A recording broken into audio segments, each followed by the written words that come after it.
అనేసి మాట్లాడినాం భావ్యమా అంటూ మాట్లాడేసరికి ఇంకా ఏం మాట్లాడకుండా అందరూ వెళ్ళిపోతారు. బాలు మాత్రం తన ఫ్రెండ్స్కి వచ్చిన కష్టం తన కష్టంగానే అనుకుంటాడు. తీరామోసి ఇంటికొస్తే మీనా ఎడమొహం పెడమొహంగా ఉండడం, బాలు పైన ఎక్కడో కూర్చుని ఆలోచిస్తున్న మీనా పట్టించుకోకపోవడం, బాలు కిందకు వచ్చి మీనాతో మాట్లాడాలని ప్రయత్నించినా కానీ మీనా పట్టించుకోకుండా వెళ్ళిపోవడం, ఇంకా ఇలా జరిగేసరికి ఏం చేయాలో అర్థం కాదు మీనాకి. అసలు ఆయన ఎందుకు ఇలా ఉంటున్నారు, ఏం కష్టం వచ్చింది, ఏదైనా నాతో చెప్పుకునేవారు. ఇప్పుడు నేను ఆయనతో మాట్లాడడం లేదు, అందుకే ఆయన ఏం చెప్పడానికైనా వెనకాడుతున్నారా? అసలు ఏంటిదంతా? శివని ఎందుకు కొట్టారన్న విషయం తెలిస్తే సరిపోతుంది కదా. ఆయన అసలు దేని గురించి ఆలోచిస్తున్నారు అనుకుంటూ ఇంకా మీనా ఆలోచించుకుంటూ ఉంటుంది. ఇంకా బాలు రాత్రంతా ఆలోచిస్తాడు. ఇంకా అలా ఆలోచించిన బాలు ఒకటే నిర్ణయం తీసుకుంటాడు. తన కారు నమ్మేసి వాళ్ళ ఫ్రెండ్స్కి డబ్బులు కట్టేసేసరికి ఆటో నడుపుకుంటాడు. ఏంట్రా నువ్వు ఆటో నడపడం ఏంటి అని చెప్పనేసరికి, మీరు నా వల్ల కష్టాలు పాలు కావడం నాకు ఇష్టం లేదు, మీకు వచ్చింది ఇదే కదా, మీరు చక్కగా కారు నడుపుకోండి అనగానే నువ్వు ఆటో నడుపుతావా అనగానే ఏదైనా ఒకటే కదరా, ఈ బాలుగాడు కష్టపడి పని చేయడానికి వెనకాడని మనిషి అని నీకు బాగా తెలుసు కదా, ఏదైతే ఏముంది ఏదైనా డ్రైవింగ్ పనే కదా అని చెప్పనేసరికి అది అని చెప్పాను. కానీ ఇంకేం ఆలోచించకు రాజేష్, వెళ్ళు నువ్వు ఇక్కడి నుంచి అని చెప్పనేసరికి బాలు ఆటో వేసుకుని ఇంటికి వస్తాడు. ఇంటికి రావడంతో ఇంకా ప్రభావతి అప్పుడే కామాక్షి వాళ్ళ ఇంటి ముందు నుంచి వస్తుంది. ఆటోలో ఎవరొచ్చారు అనుకుంటూ చూస్తూ ఉండగానే బాలు కాస్త ఆటో డ్రైవర్గా డ్రైవర్ కోట్ వేసుకుని ఆటోలోంచి దిగుతాడు. దిగేసరికి ఒక్కసారిగా చూసి ప్రభావతి షాక్ అవుతుంది.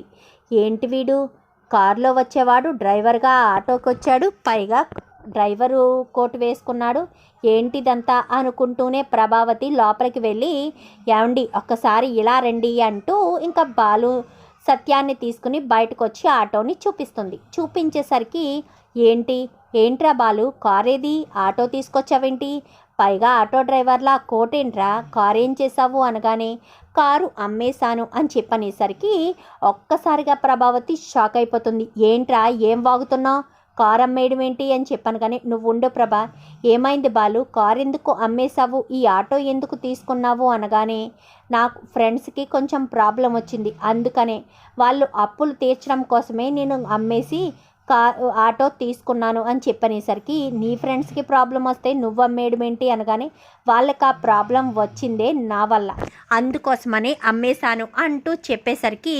నువ్వేమనుకుంటున్నావు, నీ సొంత నిర్ణయాలు తీసుకుందామనుకుంటున్నావా, అసలు ఈ నిన్ను ఇంట్లో ఉండనివ్వడమే ఎక్కువ, అది నువ్వు డబ్బులు ఇస్తున్నావని ఇంట్లో ఉండనిస్తుంటే నువ్వు కాస్త నీ ఫ్రెండ్స్ కోసం ఆలోచించి కారు అమ్మేస్తావా, ఇంట్లో వాళ్ళకి ఒక్క మాట కూడా చెప్పకుండా అని చెప్పనేసరికి ఏంటి ప్రభా ఏంటా మాటలు, వాడిని ఇంట్లో ఉండనివ్వడమే ఎక్కువ, అసలు వాడు ఏం తప్పు చేశాడని, కారు అమ్మేశాడు సరే, అమ్మేసిన వాడు ఏమీ ఖాళీ చేతులతో ఇంటికి రాలేదు కదా, తన ఫ్రెండ్స్ తనకు ఎలా హెల్ప్ చేశాడో వాళ్ళకి కూడా వీడు హెల్ప్ చేశాడు, అందులో వాడు చేసిన తప్పేముంది, అయినా వాడేమీ ఖాళీగా కూర్చోవట్లేదు కదా, వాళ్ళ ఫ్రెండ్స్కి హెల్ప్ చేయగా మిగిలిన డబ్బులతో ఆటో కొనుక్కున్నాడు, ఇప్పటి వరకు కారు నడిపేవాడు ఇప్పుడు ఆటో కొనుక్కున్నాడు, తప్పేముంది అని చెప్పాను. కానీ తప్పేనండి, వాడి కారు అమ్మేస్తే మీరు ఇంటి కాగితాలు తాకట్టు పెట్టి మరీ 3 లక్షల రూపాయలు తీసుకొచ్చి కారు మళ్ళీ కొని తీసుకొచ్చి ఇవ్వలేదా వాడికి,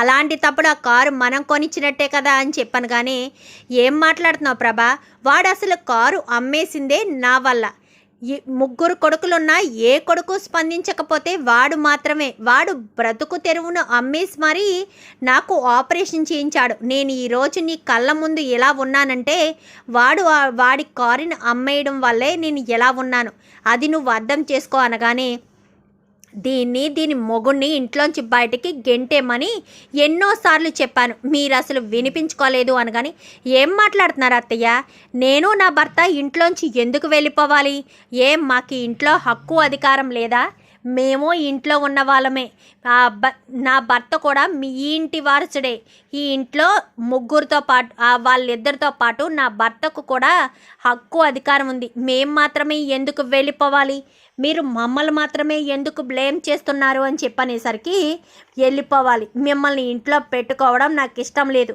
ఈ మనిషికి నేను ఎంతలా చెప్పినా కానీ నా మాట వినిపించుకోకుండా నిన్ను తీసుకొచ్చి నిన్ను నీ మొగుడిని మేము భరించాల్సి వస్తుంది. వీడేమో వీడి ఇష్టానుసారంగా నిర్ణయాలు తీసుకుని వీడు కార్లు అమ్మేసుకుంటున్నాడు అని చెప్పనేసరికి అమ్ముకుంటారు అత్తయ్య, ఆయనేమి ఖాళీగా ఉద్యోగం పోగొట్టుకుని పార్కుల్లో కాలక్షేపం చెయ్యట్లేదు కదా. కారు అమ్మిన వ్యక్తే ఆటో కొనుక్కుని కష్టపడి పని చేయడానికి సిద్ధపడ్డాడు. మీ అబ్బాయిలాగా ఉద్యోగం పోతే మరొక ఉద్యోగం వెతుక్కోవడం మానేసి 3 నెలలు కాలక్షేపం చేశాడు మీ కొడుకు. మీకు తెలియకుండానే చేశాడా, మీరు సలహా ఇవ్వకుండానే చేశాడా? చేసింది మీకు తెలుసు కదా. మీ కొడుకును మాత్రం మీరు వెనకేసుకొస్తారు. ఏంటత్తయ్య అసలు మీ ఆలోచన ఏంటి, మీ బుద్ధి ఏంటి? ఎవరో ఏదో చెప్పారని చెప్పి మీ కొడుకుని మీరు దూరం చేసుకుంటున్నారా? మీ కడుపును పుట్టినవాడే కదా అనగాని నువ్వు నన్ను అడిగేంత గొప్పదానివా అనగానే నా భర్తను ఏదైనా అంటే నేను అస్సలు ఊరుకోనత్తయ్య. నాకు నా భర్తకి మధ్య ఎన్నో సమస్యలుంటాయి, అవి మేమిద్దరం మాత్రమే తేల్చుకుంటాము. మేమేమీ ఇంట్లో ఖాళీగా ఉండడం లేదు. నా భర్త కష్టపడి సంపాదించి ఇంట్లోకి డబ్బులు ఇస్తున్నారు. నాకు ఖాళీగా ఏమీ మీరు తిండి పెట్టడం లేదు. అటు పూల కొట్టు చూసుకుంటున్నాను, ఇటు ఇంట్లో పని కూడా నేనే చూసుకుంటున్నాను. నిజానికి మీ దృష్టిలో కోడళ్ళు బయటికి వెళ్ళి కష్టపడితే ఏ పని చేయనవసరం లేదు. శృతి, రోహిణి అలానే కదా. మరి నేను బయటికి వెళ్ళి కష్టపడుతున్నాను, నేను పని చేస్తున్నాను. మరి నేను పని చేసినప్పుడు నేనెందుకు ఇంట్లో వంట చేయాలి? కానీ అలాగేమైనా మాట్లాడానా? ఇంట్లో వంట చేస్తున్నాను కదా అని చెప్పనేసరికి ఏంటే నోరు పెంచి మాట్లాడుతున్నావా అనగానే నా భర్తకు నాకు అన్యాయం జరుగుతుంటే నోరు పెంచి మాట్లాడక మీరు మాటలంటుంటే సైలెంట్గా ఉండమంటారా ఏంటి? మీతో మాటలు పడమంటారా ఏంటి? ఓపికతో సహనంగా ఉంటున్నాను కదా అని నోటుకొచ్చినట్టల్లా మాట్లాడితే పడలేను. నన్ను ఏమన్నా భరిస్తాను కానీ నా భర్తనొక్క మాట అంటే నేను అస్సలు సహించను అంటూ మాట్లాడేసరికి ఏంటే నువ్వు నీ మొగుడు ఇంట్లోంచి వెళ్ళిపోండి అనగానే చూడు ప్రభా, ఇప్పటి వరకు మీనా మాట్లాడిన దాంట్లో అక్షరం కూడా తప్పులేదు. మీనాని ఇంట్లోంచి వెళ్ళిపోమనే హక్కు అధికారం నీకు లేదు.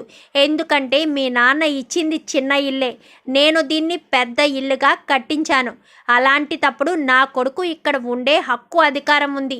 నీకు పుట్టిన 3 కొడుకుల్లో 2 కొడుకులు నువ్వు ఇక్కడ ఉంచుకుని ఒక కొడుకుని ఇంట్లోంచి బయటకి గెంటేస్తానంటే నేనెలా చూస్తూ ఊరుకుంటాను?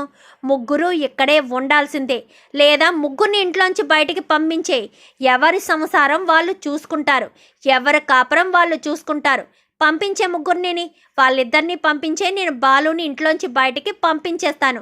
అప్పుడే ఇల్లంతా నువ్వే దొల్లేద్దు కానీ అని చెప్పనేసరికి వాళ్ళు ఎందుకు వెళ్తారు అనగానే మరి బాలు ఎందుకు వెళ్తాడు?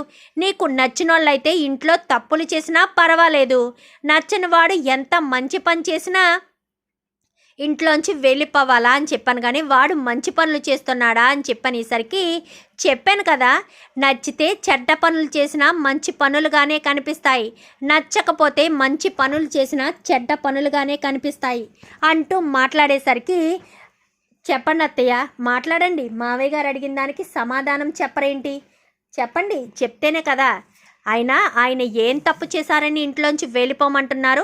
నా భర్త ఏమీ ఖాళీగా కాలక్షేపం చేయడం లేదు మీతో మాట్లాడుతూ ఉండడానికి. మీరు వెళ్ళి కాళ్ళు చేతులు కడుక్కురండి, భోజనం పెడతాను. పార్కుల్లో పల్లీలు తినడానికేమీ మీరేమీ వెళ్ళడం లేదు కదా అంటూ మీనా చెప్పేసరికి ఒక్కసారిగా ప్రభావతి షాక్ అయిపోతుంది. ఇదేంటిది?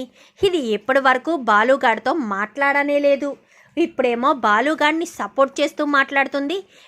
దీనికి బాగా కొమ్ములొచ్చాయి. ఆ పూల కొట్టు చూసుకునే కదా ఇది ఇంతలా రెచ్చిపోతుంది.